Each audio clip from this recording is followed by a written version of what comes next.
Lance here looking to try to gain ground. I know we have only 7.5 minutes plus 1 lap left. Oh my! Huge accident, a huge off. Ryan Teeter had spun, Piquet is involved, there was another car that's airborne as well, and the race is being stopped straight away. Red flag shown, and Ryan Teeter was the catalyst for all of that because he had spun, and then out of nowhere came, I fear, Peter Lee.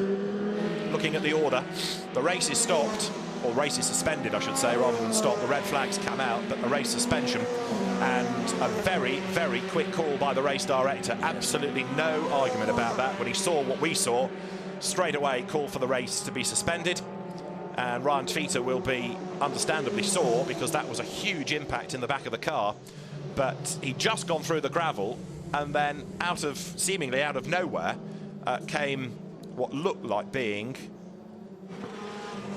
the car of, I think it was Peter Lee behind. There's Ryan Teeter being helped away. Ryan didn't have a very happy time here last year, had a big off at the start of the weekend, and he will need some attention. As you can see, has to have a lie down after a huge whack in the back, but there are others that there will be some concern over, and the race suspended.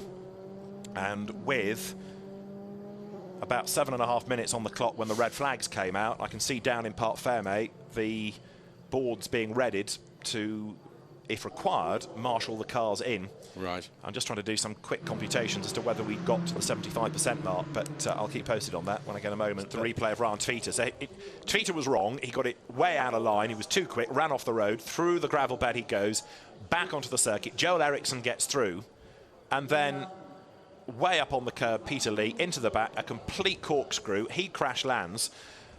Pedro Piquet goes underneath. This from another angle. I mean, Piquet, his line suddenly had a punted Teeter in the way. Yes. But wait for the impact. This was the first shot we saw.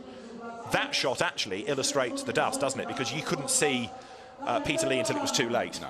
And by the same token, Peter Lee could not see Teeter until it was too late. And thankfully lands the right way up, but the impact when that car landed will have certainly knocked the stuffing out of Peter, to say the very least. And Ryan Teeter, with the adrenaline kicking in, gets out of the car and runs away, and then... Wasn't feeling so good then, was he? No.